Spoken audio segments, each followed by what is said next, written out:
Welcome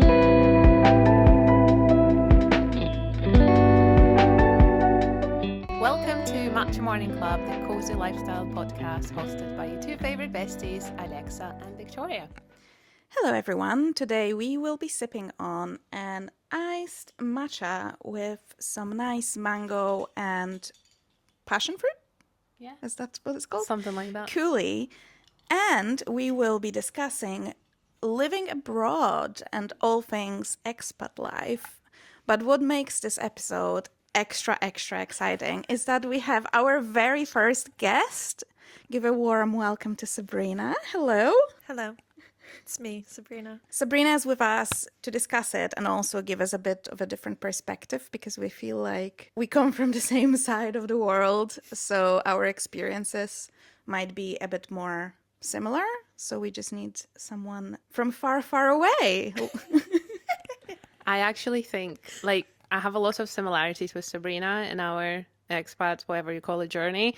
Mm-hmm. But me and Alexa are also from the same part of the world. So we have our own reservations and why some things maybe did not go as well or what we find difficult, and Sabrina will have her own things because it's all very different. But here right now, if you're watching this on YouTube, there's 3 expats, very diverse. This is what's happening, a podcast hosted by expats. But here we go. Shall we kick off with the questions right away? Why not? If you're watching us on YouTube, I'm really sorry. We just have 2 mics, so we'll be juggling one between Victoria and I. But yeah, so Sabrina, what made you first consider moving abroad? Well, okay, first and foremost, I come from middle of nowhere, Canada. So final frontier for me was always going to be Toronto. That's where you would move, Toronto. And then I didn't want to live in Toronto per se right out of uni. So I was looking for any opportunity, basically to move to the UK. The UK was pretty familiar to me. The US, there's really no way to immigrate there unless you're going on a visa. And I grew up quite close to the border of the US, didn't really fancy that. And then I read Estee Lalonde's book called Bloom, where she talks about moving to the UK and specifically how she was able to do that without any kind of growing up in Canada. I don't know about you guys, but we always had to go through border security. You always needed to think about whether or not you needed a visa to go to a country. Often as a Canadian you don't, but you would always Google it before you go. So the idea that I could move to the UK without needing any kind of work visa or anything was oh my god, that's gonna happen. Yeah, I think we'll probably be answering questions one by one because Alexa is from European Union, but I'm very close to Poland, which is where Alexa is from. But my, visa permissions were very different at the time. So for me, it was also every time we would have to go somewhere from Ukraine abroad, even to Europe, we would need to apply for Schengen visa. It will always have to be, you need to tell people where you're flying, when you're flying, where you're staying, when you're coming back, how much money you have in your bank account, just to make sure you're not going to beg on the streets. And that was until I was 16. That was when Ukraine got a visa-free agreement with the European Union and we can just literally leave tomorrow and not tell anyone anything, and it was fine.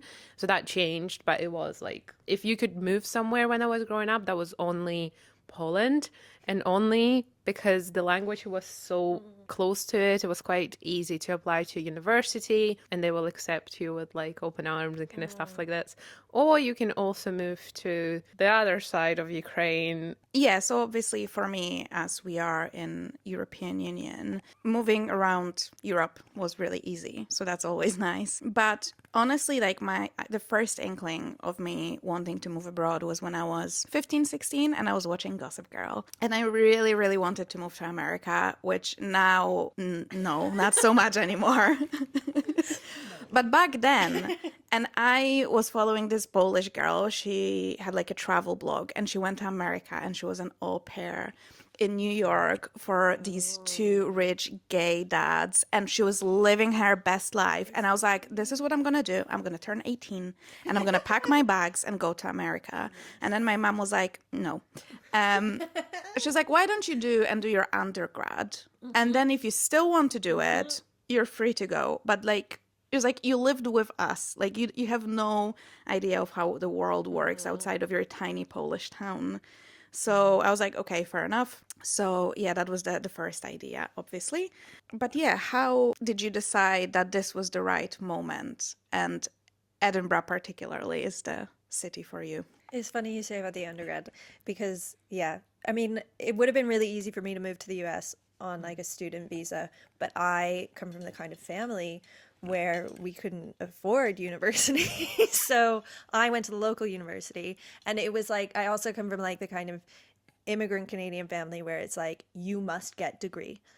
Like that is non-negotiable. Almost don't give a fuck what you get the degree in. As long as it was like a more traditional degree. Obviously, if it was like a medical degree, that was like the best. But you were getting a degree.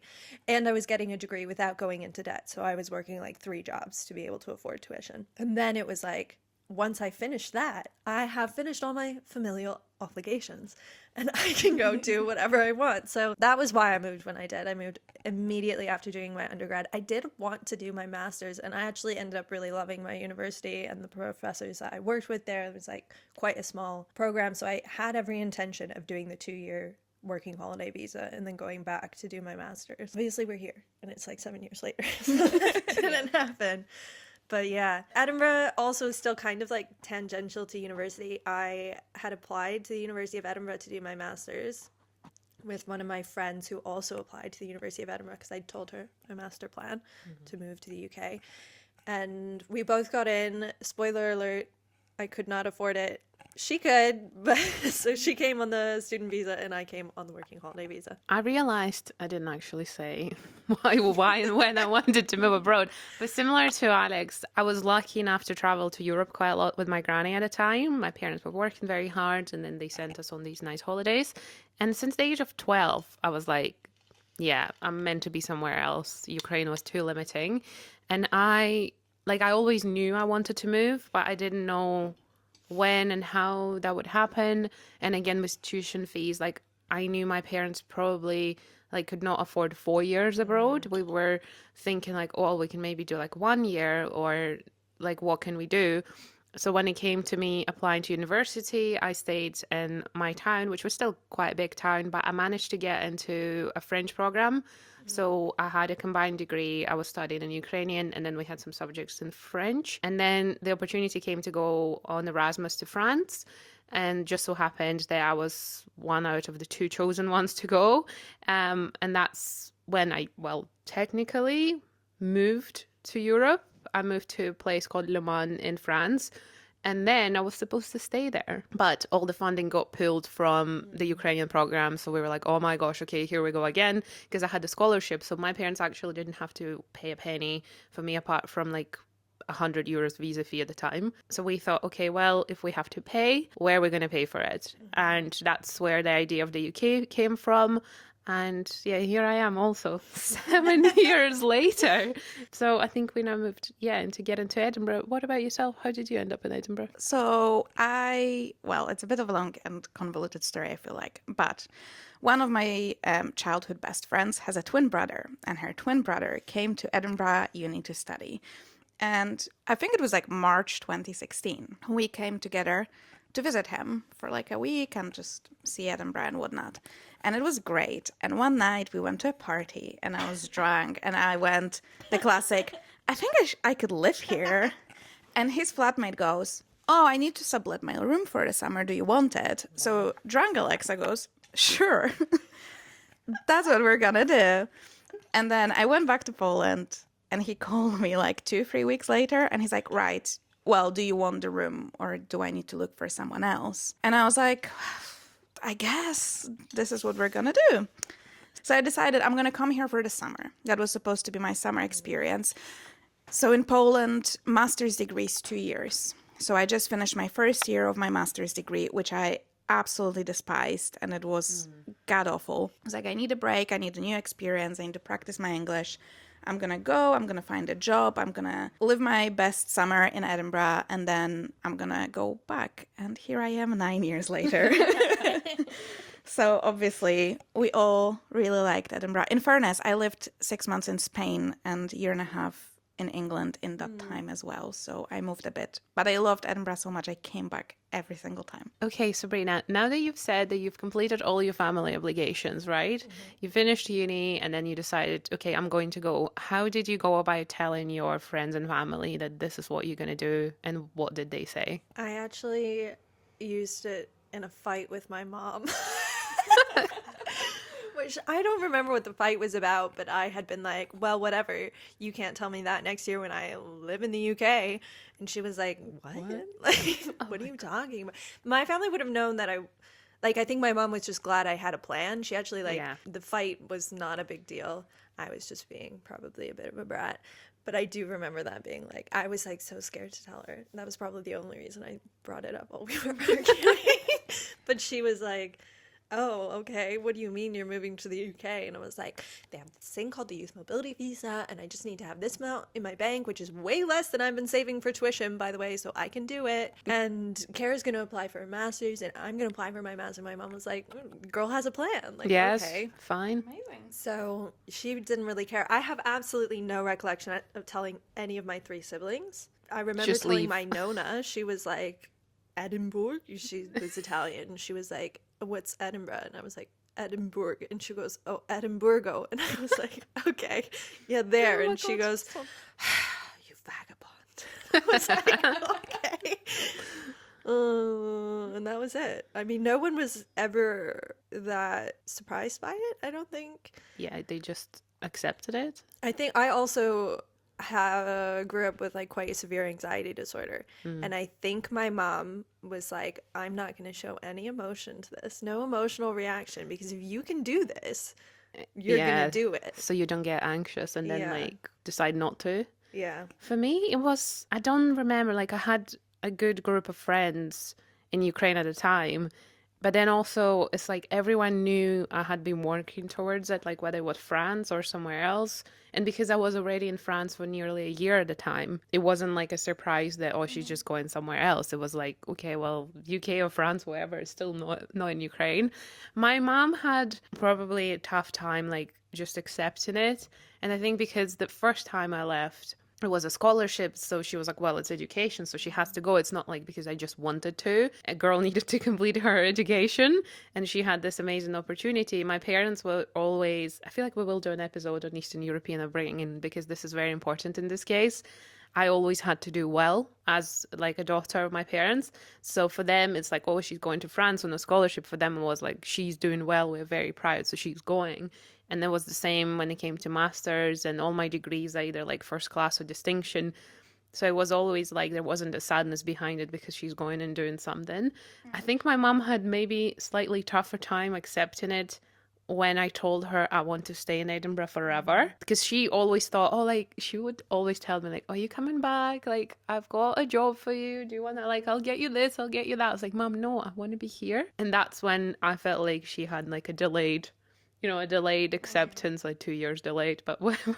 She had a tough time accepting it. But now my mom is actually here living in Scotland. So, I guess it worked out well. But what about you? Well, in my case, I think it was completely the opposite because I never went back to finish my master's degree.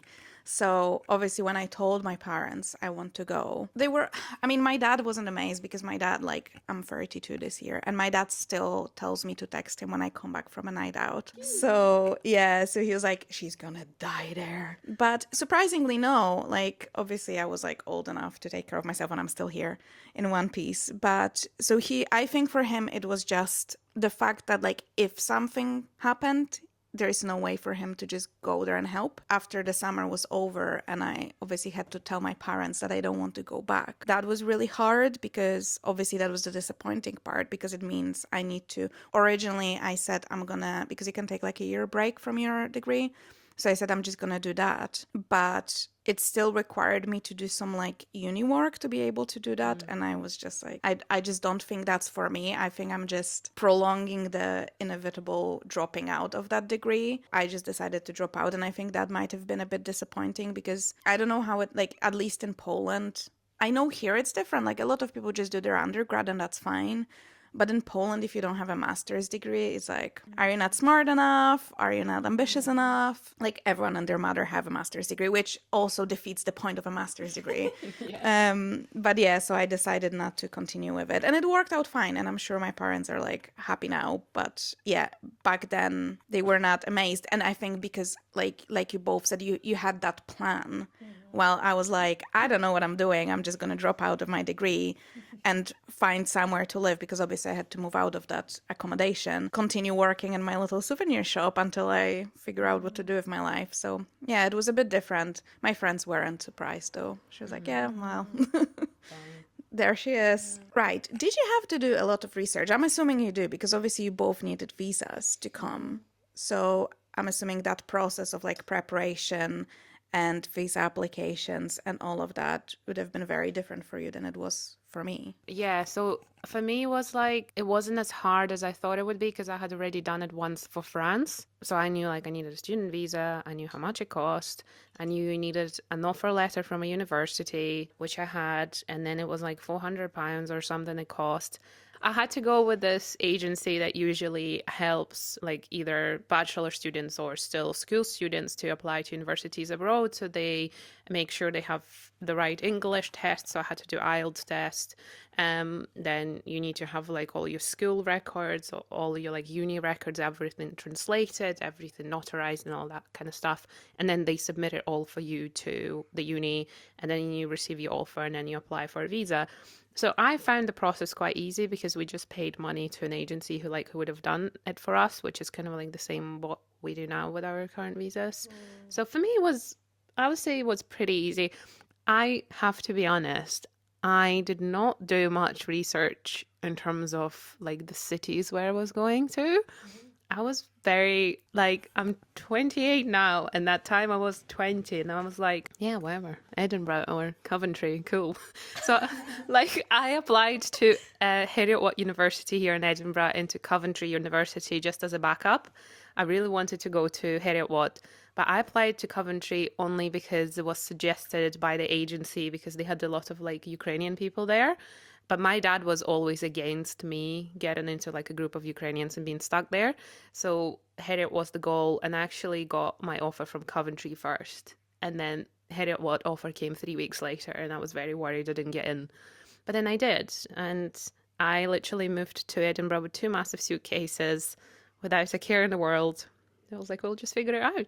We figured it out in France, we'll figure it out here. So that was my experience. I had to do a lot of research. There was not I come from, as I say, like middle of nowhere, Canada. The kind of place like people don't really leave. Do you know what I mean? Like they might go away for uni. They always come back and buy a house down the street from their parents, type of thing. And my parents were those people, and most of the people in my family were those people. So, I also then had to travel even to Toronto to do an in-person, like your biometrics that you have to do. I had to go to Toronto to do that. So I had to pay for a flight to Toronto. One of my sisters was living in Hamilton, so I had to stay with her and then get on the train and then go into Toronto and go to, like, it cost me probably like $3,000 Canadian in total between the application would have been over $1,000. Then I had to pay the NHS surcharge. I had to do the very lengthy I remember going to my friend who I moved with, Kara's house, to do the application together, and it's like, are you a terrorist? And I'm like, no. If I click the wrong one by accident. So it cost a lot of money. I also remember you had to have a certain amount of money in your bank account. And I remember in Estée Lalonde's, either her video or her book, she was like, my mom just put money in my bank account and then took it out. And I was like, bet, I'm going to do that. Because I had just blown a bunch of savings on the actual application. So my sister was in medical school at the time. And she just transferred like $3,000 into my savings account. We printed it off. And then she took it back. And no one cared.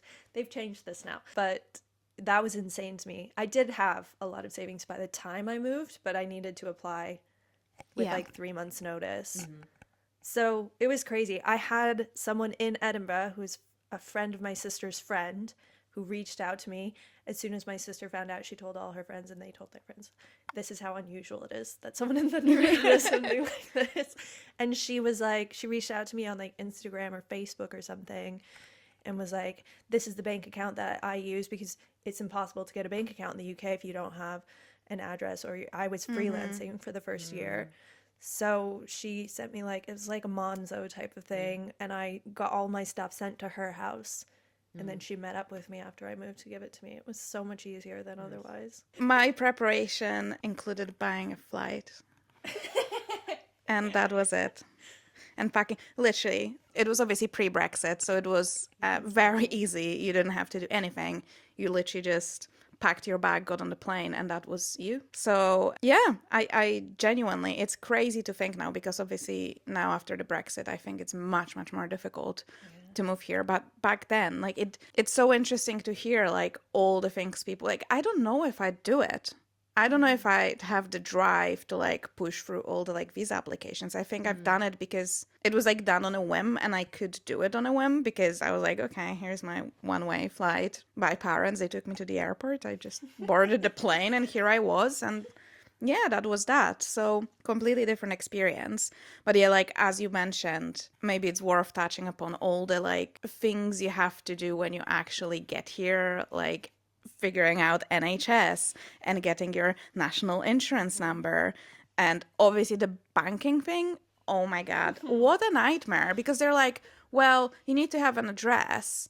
But then how was it? I think because when I was looking for a job, they wanted me to give them the bank account, but I couldn't give them the bank account because I didn't have a job or something like that. And I'm like, what do you mean? And then I found a guy and he said like, oh, you just go to Bank of Scotland. They're really good with it. If you just like explain to them, they will open the bank account for you, which is what happened. But yeah, and I remember the first, because when I landed here, like it's probably hard to believe now with how much of a yapper I am. But so when I moved here, I stayed in like student accommodation, and it was 5 dudes and me. Yes, disgusting. 4 of them were Polish. 1 was Scottish. And for my first week, I was petrified.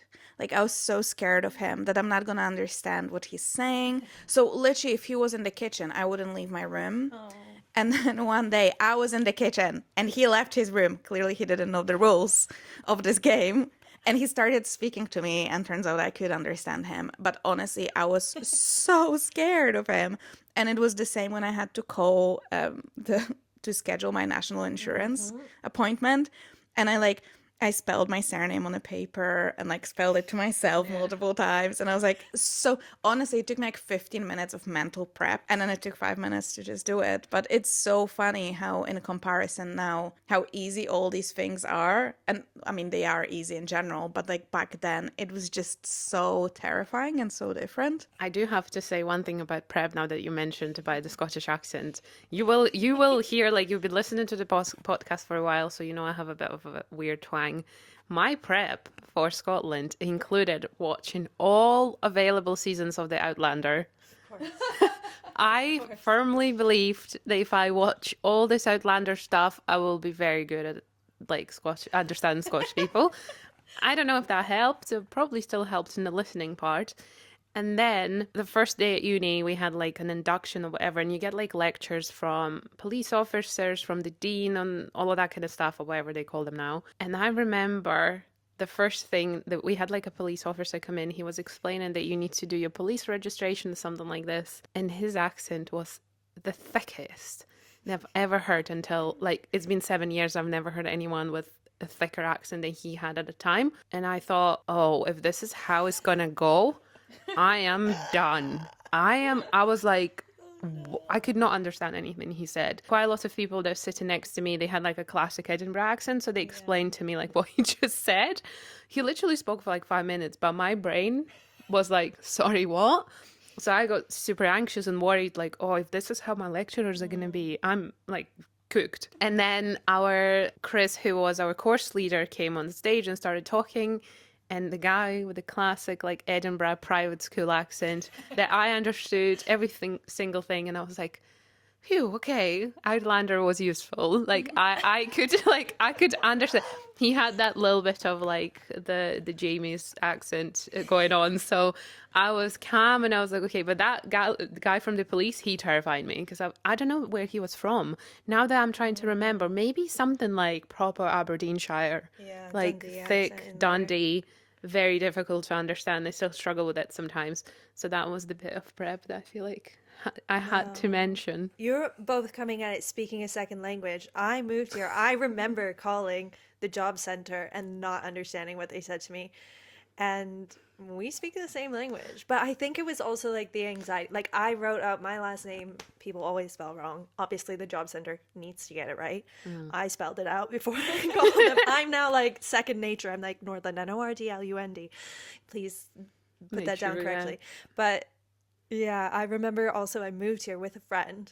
I remember we lived in Gorgie and we sometimes would be on the bus and look at each other and it was this look of like, are they speaking English? Because we also language knew is they this? speak Yeah. Gaelic. We're like, maybe they're speaking Gaelic. No. It was just No, Scottish. girls. I have a question to, well, all of us, I guess. Was there anything so unexpected here that you were very surprised? For me, you know, everyone says that Edinburgh is so rainy. For me, it was the rain, but it was also the worst rain I've experienced in 7 years. So moved to Edinburgh in September. September was lovely, then October was all right, and then for the entirety of November, the rain did not stop once. It was raining every single day for a month.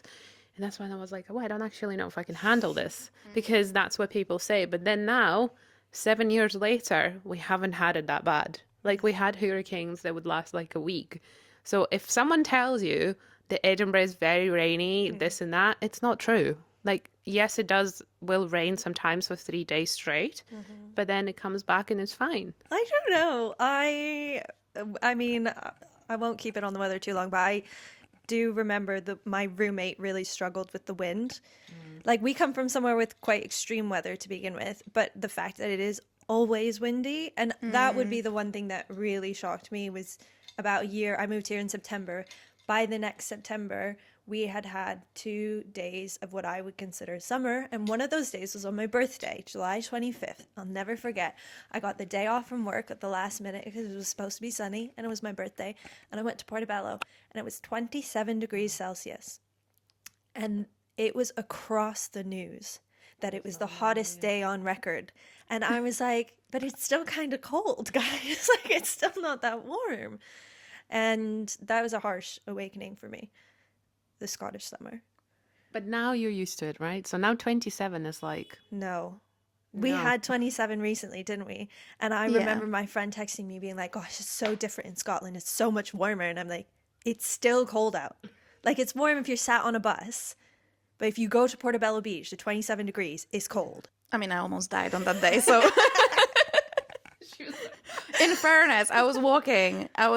Yeah. So, yeah, but I think I was scared of the rain. But the rain is not the issue. It doesn't rain that much. I think my biggest issue is the gloom. So you have... Also, I just cannot explain it. You have days when it's not even that warm. Like, it's 18 degrees. But it's so muggy and sticky. And it's still gray. You still don't see a bit of sun. It's like the worst weather possible because I'm like, at least make it cold. I can wear a jumper, but like I'm sweating, and for what? Yeah. Like I'm not even tanning at the same time. I'm just sweating. Just like the worst summer day all summer long. One thing I want to know if you guys, it shocked you. One thing that really shocked me was the drivers in this city and the whole country, to be honest with you. In Canada, pedestrians have the right of way. In this country, there is one stop sign in Edinburgh. Nobody knows how to use it. It's like they get to a stop sign, they're like, this is just a recommendation. You're like, no, you have to stop. We almost got run over so many times because you'd be halfway through the street, like crossing a road, you'd be halfway crossing, and someone would come barreling down and honking. And you're like, you weren't there when we started crossing. In fairness, well, Polish drivers are god-awful. So I'm on the other spec. So my boyfriend's from Belfast, and he claims Edinburgh drivers are bad. They are. I am from Poland. They're fantastic. I don't know how to explain. Like in Poland, like you say, like the signs are there, but they're just they're just as a suggestion. They're just a suggestion. Oh, it's 50. No, we're going to drive 75. Okay, then. My problem was actually, but it was my fault. Like, I could not get used to the fact that I need to look the other way. Oh, yeah. So the amount of times random people pulled me from like the crossing back and saved my life because I looked the wrong way. I'm like, well, no one's here, and started crossing. Now I do it in Poland. So now I look the wrong way there, like in Poland. So yeah, it's very confusing. So that took me quite a while to get used to. I have a very different opinion of drivers in Edinburgh. So I think, well, I agree with like Poland and Ukraine, people are not considered at all. If you're driving, not just to pedestrians as a driver, but driver to driver, if you want to join a lane in Ukraine, like, try your luck, mate. Nobody's going to let you in. Everyone has somewhere to be. And I only had like maybe just less than a year of driving experience in Ukraine. And I was always anxious driving because I was worried, they're not going to let me in. And as a new driver, you're like, you make mistakes, you forget what lane you're in, you're like here and there. But I feel like Edinburgh drivers are actually very considerate. For me, maybe because a lot of Edinburgh drivers are elderly, because in Ukraine, if you're over like 70, you don't really drive anymore. Like, I don't know why people just don't, but here you get, so my husband's granddad, he is 86 and he still drives really well. Like, his eyesight is perfect. I know there's a lot of people, their neighbor is 94, he still drives. But I have like a very different opinion about it, because like I think people who are of that age, they should get checked on a yearly basis, because we had a case of someone ended badly for other people. But I think Edinburgh drivers are very considerate. Yeah. And I don't drive. Like, As a pedestrian, they're psycho. I'm an angry driver. Like, I get angry, and both of you will know that. And if I'm in a bad mood, I'm not letting anyone join the lane. I'm like, sorry, bad mood, like I have somewhere to be. But most of the time, if you're genuinely trying to join from a junction, whatever, people will flash you. You'll like go ahead, and if you want to change the lane, this and that, the next thing. The pedestrian situation in Edinburgh is quite specific, because, for example, in Eastern Europe, you have very strict rules about crossing the road as a pedestrian. You can get fined if you cross in the wrong place. Here, we cross all over the place. And that makes drivers very angry because, well, I'm on the road and I have the right to go, and then there's some random person starts running through. There's no right place to cross as a pedestrian. That's true as well, especially during Edinburgh Fringe. Oh my God. I'm sometimes actually worried about driving in Edinburgh because I'm like, well, I don't know what this group is going to do. I have a question to, again, all of us. How long did it take you to feel like Edinburgh is either home or that you have settled and now everything you say you had to go through is like done? You feel comfortable? I moved here a year before the pandemic started. So that whole year, no, I got engaged a month before March 2020. So up until then, I was like, me and my partner were like, we'll probably live in Edinburgh. We might move to Canada after we get married. Who knows? Then the pandemic happened. Since then, we've just been applying for like visa application after visa application. I definitely have a really strong community in Leith. Like I very rarely leave my flat and don't see people I know. Yeah, so many people, from like the guy who decorates our flat to like the woman who sold me my engagement ring to like the girls who come to my run club or the people who live next door to us in the park. Like, I know everybody in my community, and that way I feel like it's home. But there is still, I don't know, like $6,000 between me and actually getting to live here properly full time. And that for me is like, it still doesn't feel like home, because fundamentally I could get kicked out in the last minute. I don't know, because for me, so again, I moved a bit quite during that time. So I've been in Edinburgh for a year, and I moved to Spain for 6 months, and then I came back. And then we've been here, I don't know, like maybe a year and a half as well. And then I moved to England, like near Oxford. And I've been there a year and a half and came back here. So I did a fair bit of like jumping between places. But I also, I don't know, it's just, I guess in me, like I get used to places really quickly. And I love Edinburgh, and it feels like home in a sense that like I know where everything is, and like I know all the shops, and like I have a great like group of friends here, and that's where my life is. but there's always a part of me, I was like, should I just move somewhere? Like, I don't know. I think I just like the novelty, but I think it's like a defect, to be honest. Yeah, because you're always like, but you cannot just uproot your life every time you go somewhere and like, oh, should we just move here? Thankfully, my boyfriend's like, no, we're not moving anywhere. No, I don't know. Like, it feels like home, but I think it's a very, maybe you will agree or not. It is this very weird feeling of, at least for me, of never fully belonging. Oh, yeah. Because you're still an outsider here. Like, in my work, it's majority of people are Scottish or somewhere in the UK. And then they talk about things and they talk about like TV and they're like growing up with certain things. And I just still, after 9 years, I'm like, I have no clue what you're talking about. So I don't get these things. But then I go back to Poland.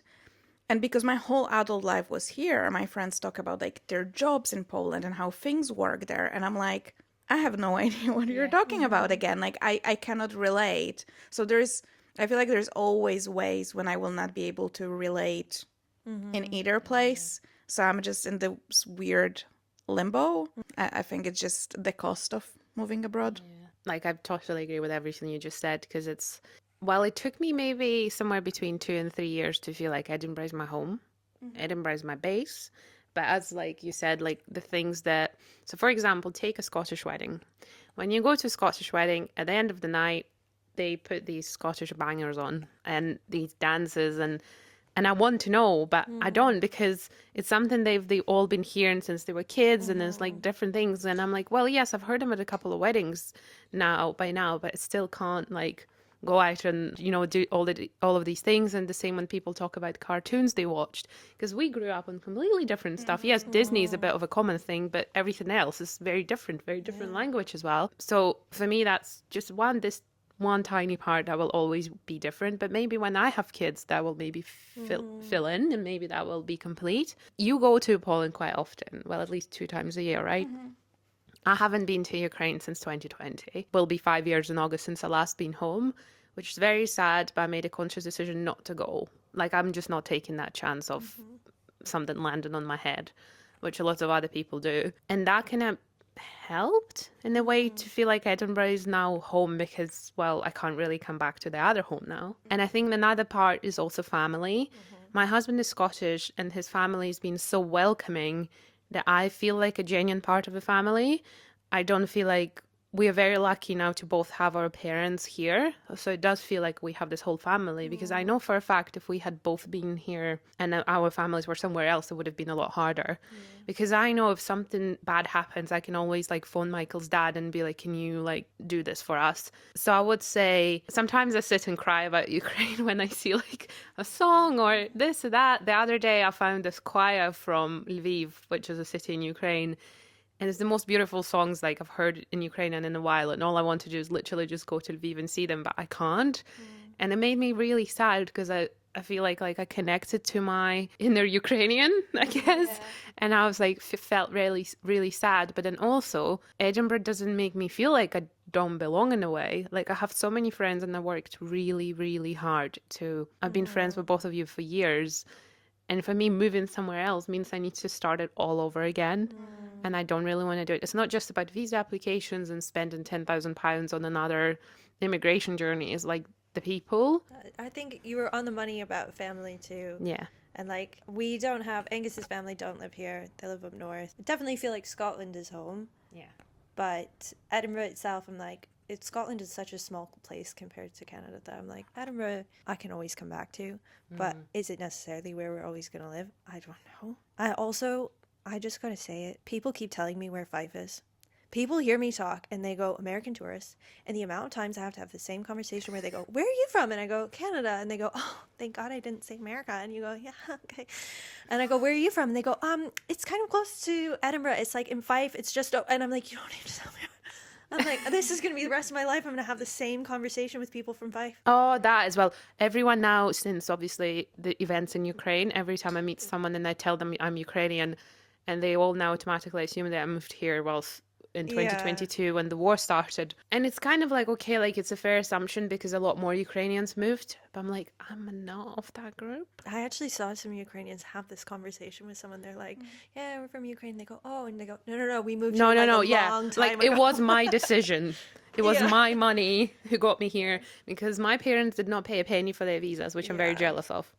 But also the consequences of a lot of people moving are very sad, and I made a conscious decision, which is obviously very different. All right. I think we can all agree that what makes living abroad the easiest is making connections with other people. So maybe we can discuss that a little bit. How did you go about like finding friends and meeting other people in Edinburgh when you first moved here? I went to a ballet class. I'm not even joking. Wow. I did not know this. Oh, yeah. Well, okay. So when I moved here, I moved with a friend. So I didn't really need to go looking for that many more friends because I had a friend, very good friend, very old friend. And she was at uni. So she had like school friends who we'd hang out with. And we moved in with another guy who was at uni. And all three of us were like quite good friends. But I became aware after I started dating my husband. I didn't know I was going to marry him at the time. But after I started dating him, I was like, you probably should get more friends if you're going to stay here beyond the year, because my friend was moving home. And I was like, well, I've got some friends at work, but I don't want to be a tour guide forever. I thought I would walk past a dance space all the time in Grassmarket. I was like, maybe I'll take a ballet class. Worst place ever to make friends, by the way. Nobody talks in ballet. It's true. So I made most of my friends in the end Instagram. I would slide into Instagram DMs. I slid into my friend Lauren's DMs actually right when I first moved. She used to post all about like Edinburgh and stuff. And I was like, will you please hang out with me? And we're still friends to this day. And then otherwise, I feel like I facilitated a lot of like meetups post-pandemic. I used to do Lonely Pals.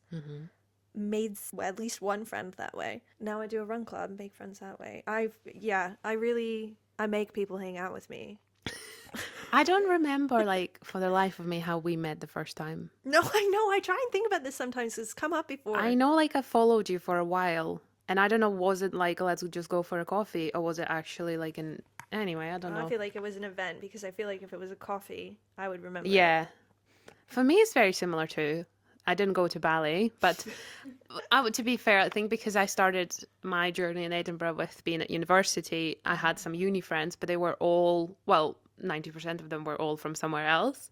And I had two pals who were from Edinburgh. But to be honest now, we were friends for like that year, and then everyone then moved away within the next 6 months. And then I'm not really in touch with those two Scottish guys anymore. I would say the majority of my friends came from Instagram, like met Alexa, like very early on. I met some people at the gym. Yeah, but I would say if I will take my small circle of 10 friends, I met them all on Instagram, apart from one who I met at the gym. That's really it. That's obviously comes down to being like leading a blog on social media. But otherwise, I don't know how I would have met people if it wasn't for Instagram. So some of yours, I don't know how you met Aga, for example, or some of your other friends. Yeah, well, a lot of my friends, the same, Instagram. Honestly, Instagram is the place to meet people. But my friend Aga, it's a funny story. So Aga is my only Polish friend that lives here. And that was also, to an extent, a conscious decision. Not to say, like, if I met a Polish girl, a Polish guy, like, I clicked with, obviously we'd become friends. When I first moved here, there was this girl, she was a friend of a friend, and she came to the flat. And she gave me a tip. And she was like, listen, when you move out of this flat, you live with people that don't speak Polish. Said, I went to work and obviously I had to speak English, but then she lived with Polish people. And she said, it became like this safe space and everything else was scary because it was outside of it. She was like, don't do that. Live with people that speak a different language. So you're pushed to speak English at all times. And to an extent, I always felt like if I wanted to be friends only with Polish people, I could have stayed in Poland because everyone's Polish. So I really wanted to make like international friends and people with different perspectives. And so it was a conscious decision that I pushed for those friendships. But with Aga's from the same small town in Poland as me. So we knew each other beforehand. And she's we share one friend, a really good friend, both of us. So we saw each other at like parties and stuff, and we were friendly, but we were never friends. And then she lived in Paisley for a while because she came here for Erasmus. She didn't know what Paisley is. So she just picked her whatever university was available. And I know. So yeah, and she met her now husband and she stayed as well. But we kind of connected here because it's really nice because she's the only person that has pretty much the same experience as me. So like she understands a lot of the stuff coming from the same part, like literally the same part of the world and now living in the same country. So it's really nice. So that's how I know Aga. I have a really good friend from work now as well. But outside of that, I think most of my friends are Instagram friends as well. And, you know, like you said before, that's also the thing that keeps me here the most. I feel like it would be so difficult to find these connections and build these connections again. Like you do, because like my family lives in Poland and then my boyfriend's family lives in Belfast.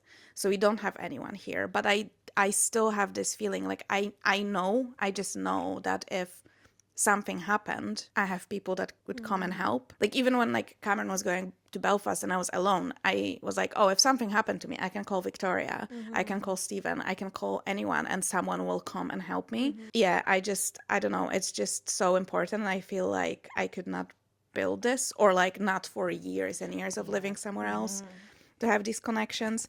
But speaking of connections, maybe we could talk about dating abroad. And obviously you both found your husbands in the beautiful city of Edinburgh. So can you tell us the story, Sabrina? My Tinder husband. The story goes like this. I had been living in Edinburgh for 3 months and I was getting bored and I wanted a romantic entanglement.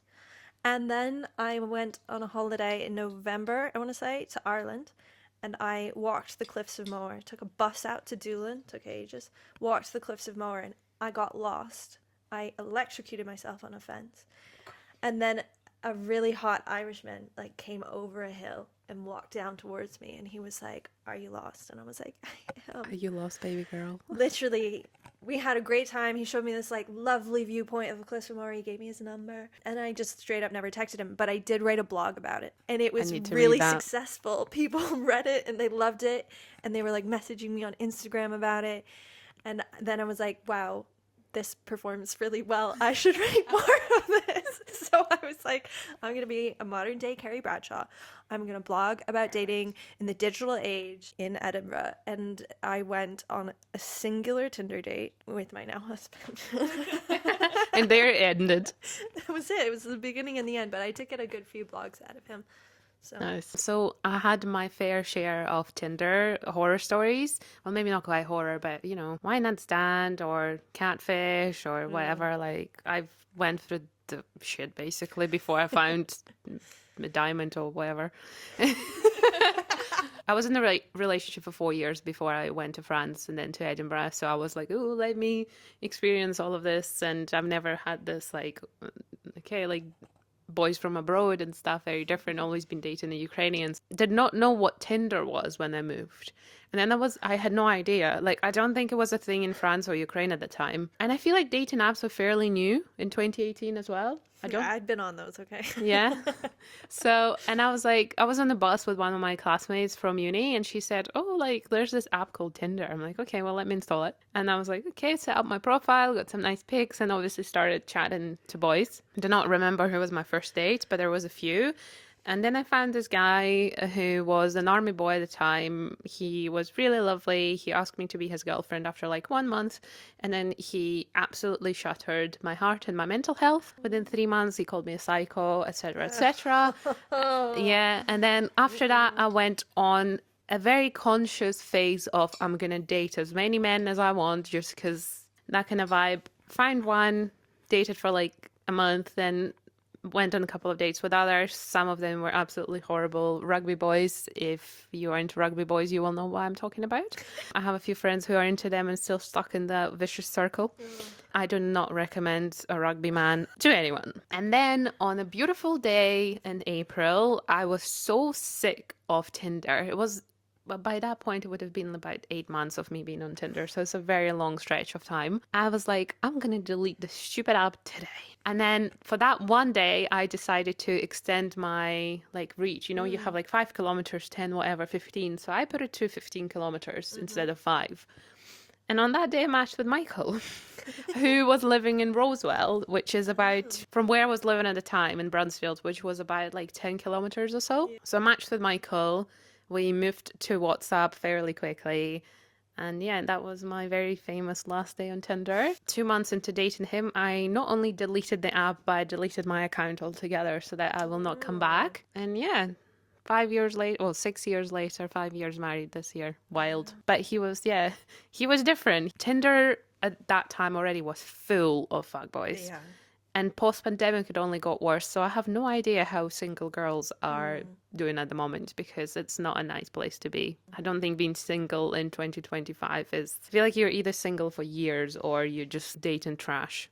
That's literally what it is. Yeah, one of my friends single, and yeah, she says it's absolutely brutal out there. Since moving here, I was in 2 long-term relationships. So one was with a Spanish man. It was. It was quite long. It was almost 5 years we've been together. I know.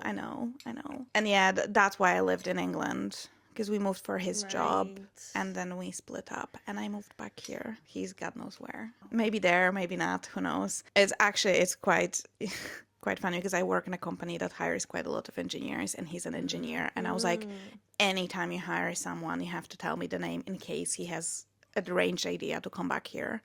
I was like, because we're not having that. But it wasn't extremely traumatic or or anything like that. We just, I think, splitting up as an adult after that long of a time of living with someone is just not a pleasant experience. Yeah, well, so that happened.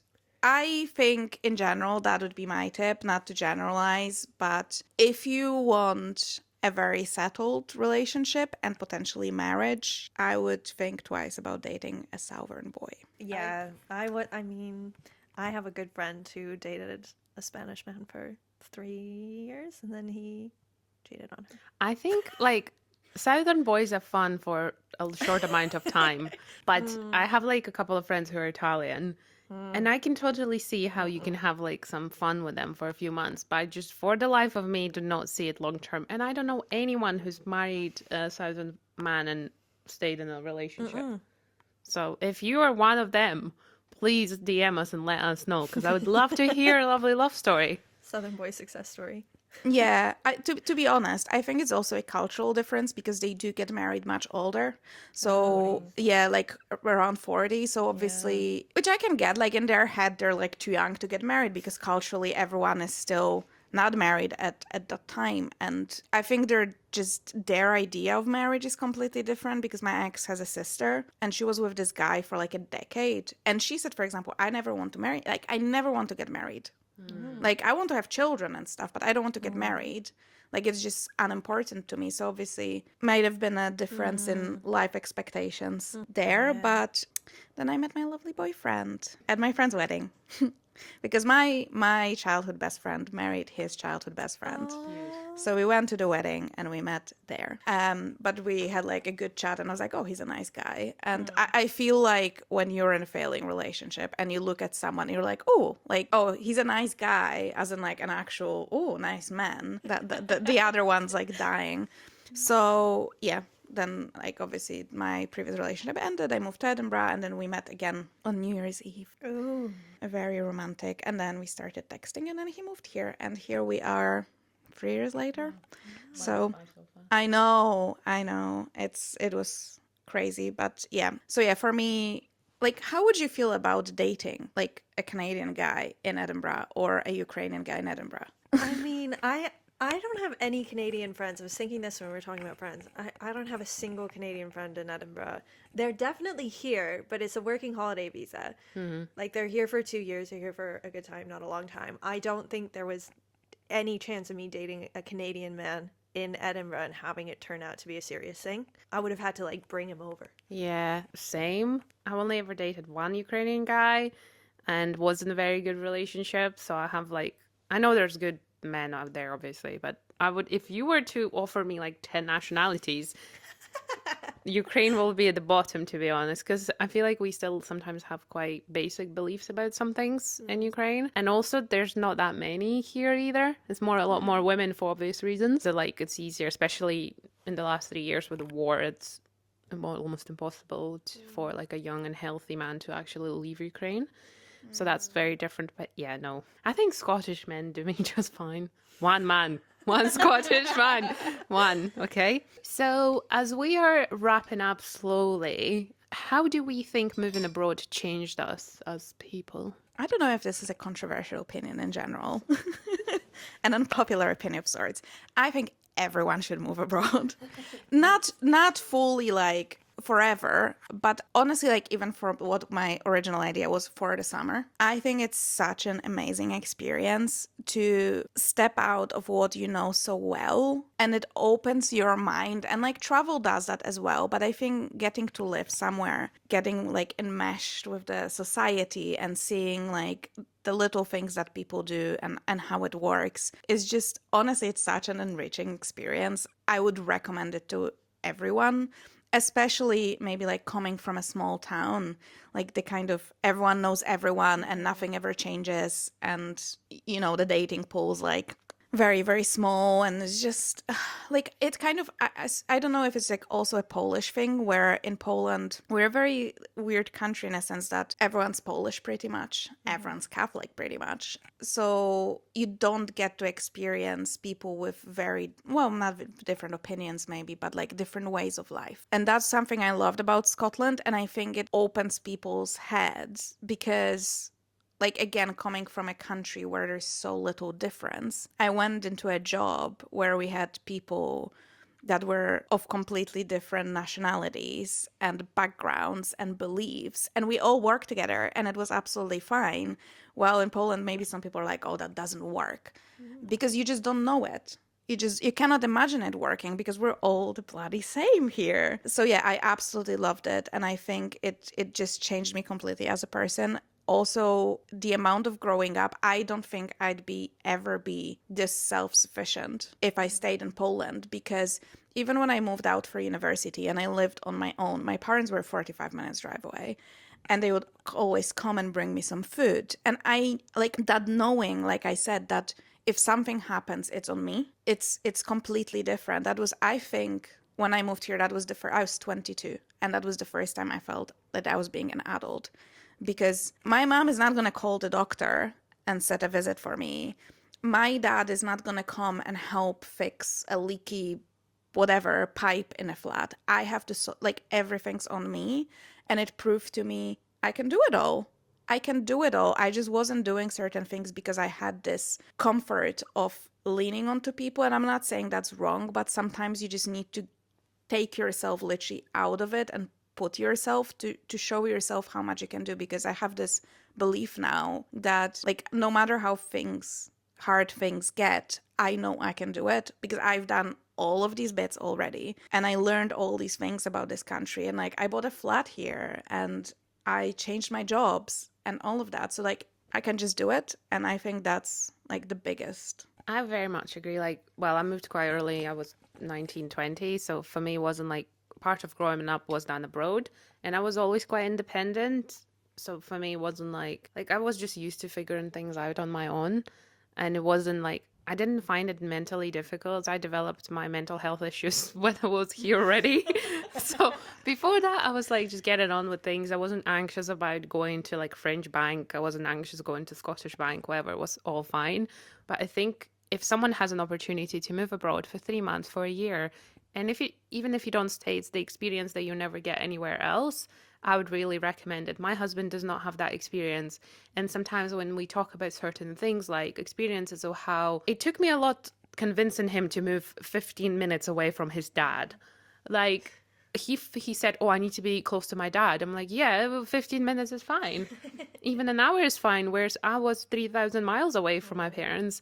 So it's very different experiences. And again, if you can do it, do it. You will never, I don't think you will ever regret living abroad, no matter how bad or good your experience was, because it's the life lessons you can't pay for. Just do it. It's so funny. Like, When I moved here, actually now thinking back to like one thing that shocked me, it's like the diversity from where I grew up to moving here was so much lower here. Like I moved here and I was like, it's just white people everywhere. That is so crazy. And now I'm noticing it is getting more diverse. It I is, even yeah. texted Angus. I was like, I feel better about Edinburgh these days.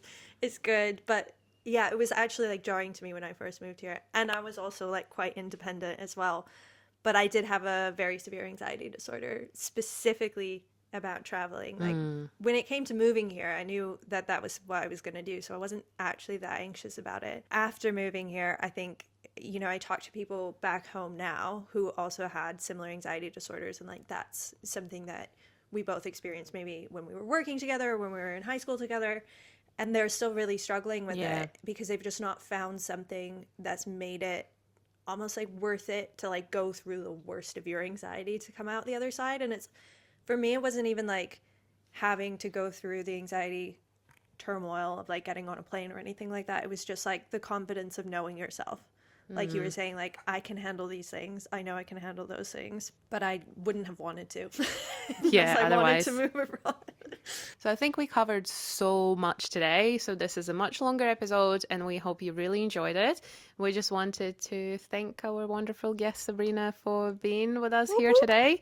I hope you liked having someone on, and if you want someone else on from our friend group, if you know anyone, please tell us. Or if there are any topics that you would like us to discuss following this, also do let us know. I hope it was really useful, especially for people who maybe recently moved. And it doesn't matter where you moved. I think all of what we've talked about really applies to just living abroad in general, no matter what age you are or status. Yeah, I think it's quite universal. And if you moved abroad, let us know your story. Or if you're considering it and you have more questions, please let us know. We can also do a follow-up episode because I feel like this is such a big topic. We kind of try to touch on a lot of points. But if you would like maybe more information on any particular thing, just please let us know and we'll be happy to record more episodes on moving abroad and living abroad. But thank you so much to Sabrina again for being here. And thank you guys for listening. So this is actually the big finale of season 1 of Matcha Morning Club. We are taking a little break, but we will be back on August 12th with another episode. So enjoy the month of July, guys. And we'll hear you back on the Tuesday, August 12th. But in the meantime, if you ever miss us, you can find us as at Matcha Morning Club on TikTok and Instagram. So give us a follow. We will be updating our socials. We promise we'll be posting more. We will give you some never before seen things, some bloopers, some outtakes. Good, some good tips to keep you entertained. But otherwise, we'll see you in August. See you. Bye-bye. Bye.